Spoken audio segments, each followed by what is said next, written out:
The river has been the soul and heart of San Antonio, and it's the principal reason that we have loved San Antonio. It was the reason it was possible to live in this arid country. It was always dependable, you know. It built the city up.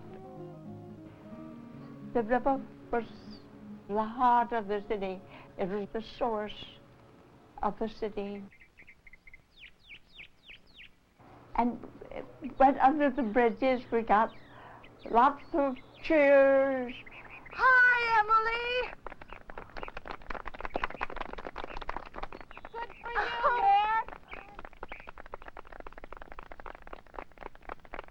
We need this river, Mayor. Look, she left the flower.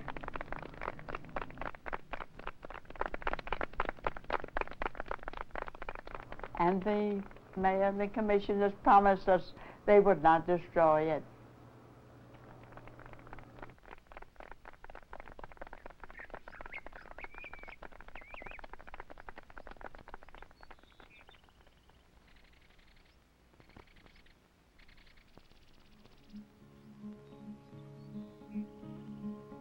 She left a flower. But flowers don't stop floods, and the city fathers knew they still had to take action to avoid flooding downtown. They began with a large retaining dam north of the city, the Almas Dam. But even that was not enough. High waters could still pose a serious threat to the center of the city, where they would be slowed by a long, tortuous meander known as the Big Bend. Since the back doors of some of the city's largest buildings lined the Big Bend, it seemed inevitable that the Big Bend would be eliminated and the river sent through a limited cement channel. But once again, the concern and imagination of one person saved the river's beauty. My name is Robert Hugman. In 1928, a 26-year-old architect, Robert Hugman, used his engineering skills to solve the Big Bend's flood problems and his inspiration to create the vision of a new life for the downtown river. In 1921, San Antonio had its worst flood in its history. We had about 9 feet of water in the Gunner Hotel on the corner of Houston Street and St. Mary's, and it did a great deal of damage. And we realized then that something had to be done. The flood control engineers felt like we had to have total flood control, and that meant eliminating a certain bottleneck in the center of the city, which was then known as the Big Bend.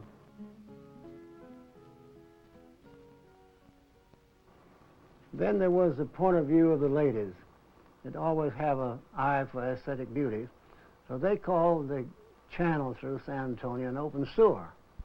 And I couldn't help but agree with them and made a few suggestions to improve its aesthetic nature. Then there was the view of the businessmen. Of course, they wanted total flood protection, and that meant that the bottleneck in the center of the city had to go. Something must be done with the Big Bend section of the river, which is now known as Paseo del Rio. And so after I got the encouragement to go on, I prepared plans. And I call these plans the Shops of Aragon in Romulo. I was sitting at my studio window. The slanting rays of the late afternoon sun cast long shadows on the cypress-lined banks of the river, when in my meditation there came to me a vision. In this little street of my imagination, the shops would be built of old stone and brick, and very simple architecture, creating maximum charm at a minimum expense. By having the flood control structure at the north end and the lower end, the flood channel could be built and thus eliminate the central city bottleneck that was a source of much concern to all the businessmen and the flood control engineers. the channel cutoff is on the other side, and the water came around the Big Bend and flowed down, dropped into the channel cutoff, and this water was raised about 6 feet so that we'd have a steady flow of water with only about a 3-mile-an-hour flow, so it wouldn't interfere with the movement of the boats.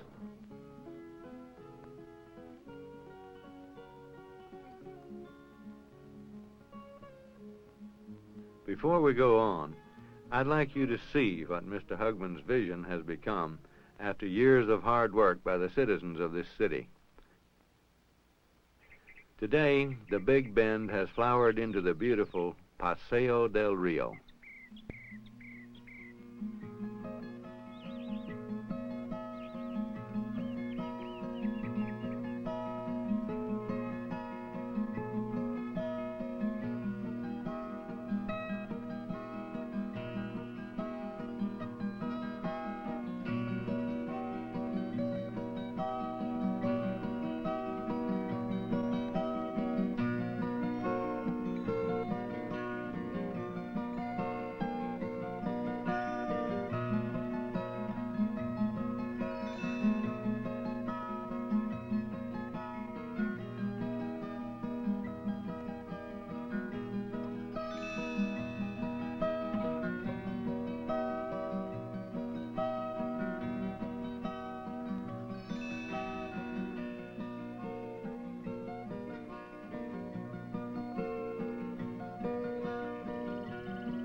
Hotels, cafes, hand-tiled riverwalks, and palm trees.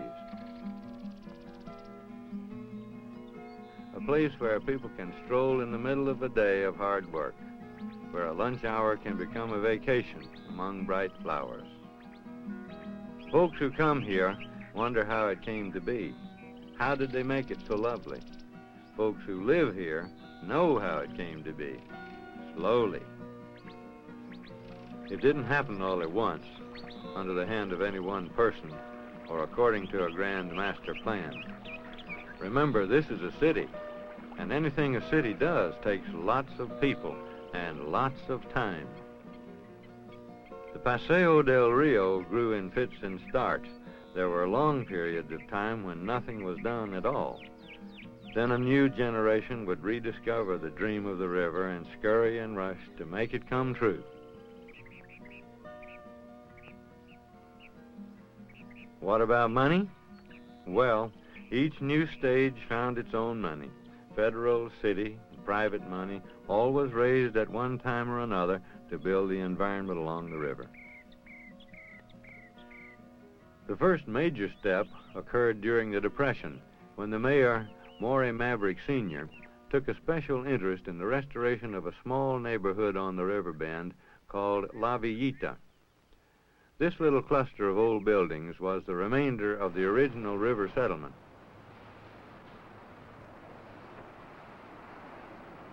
My name is Maury Maverick, Jr., and my father was the mayor of San Antonio when La Villita was restored.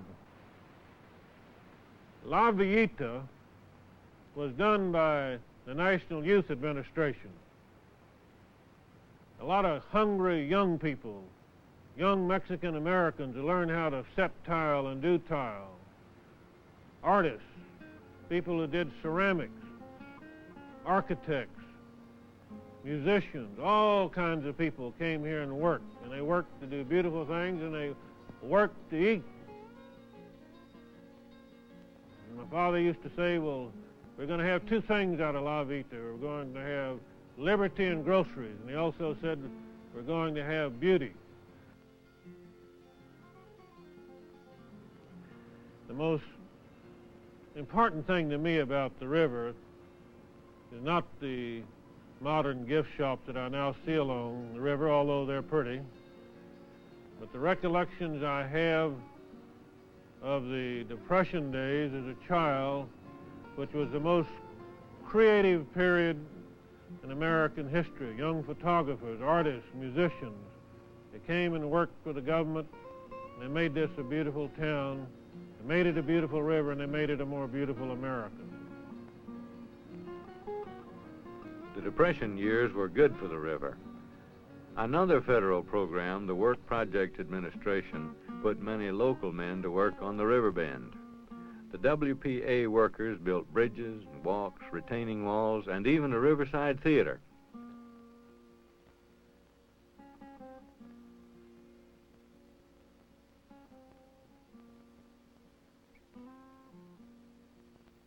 Mr. Hugman became the architect on the project, and it was there that he met his fishing buddy, Mr. Robert Turk, who was the supervising foreman of the project. After the 29 period, and after my plans for the river had been adopted, there was a time there up till about 1936 when nothing was done. In fact, the river was abused and just wasn't used by the public.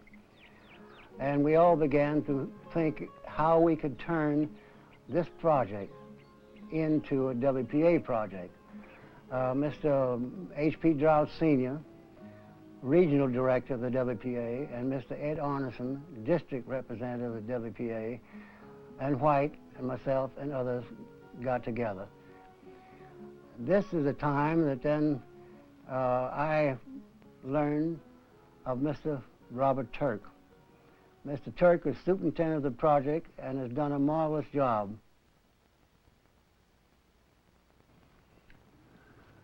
I had spent many years prior to this time as a carpenter and carpenter foreman, preparing myself to do nice jobs.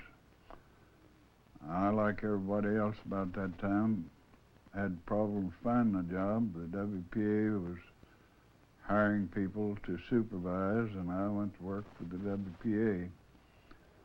Mr. Thompson came into my little office at the arsenal and pitched this big roll of plans down in front of me and said, "You've been wanting something challenging, now take this on for size." After I received the plans, the first thing was get the job organized, which was quite a project. So we had to lower the water level by digging a ditch down through the center of the channel, and what water we had was running in that area. Then we were able to go and do the cleanup, the pulling out the trash and the mud that was in the river. Some of it was quite bad. We had crews that were chipping and shaping the rock. We had literally hundreds of masons and masonry helpers who were mostly Mexican people who were very apt with working with masonry. They did a very wonderful job. We were all very proud of the work they did. It seemed like steam went out of everything not too long after that. I don't know whether it was the city didn't have money or nobody was interested or didn't realize what a beautiful thing they had there and what it meant or could mean to the city. Things began to go to pot. They didn't keep it clean. They didn't police it. It was laid there for a number of years. Just absolutely all of that effort wasted. On the streets above the river, the city was growing wildly. The war was over and the country began to move again. But with the growth came traffic, signs, noise, people, congestion, more signs, more people, people, all the blare and glare we have come to expect of a big city environment. And one more time, the people got too busy growing to remember the little river.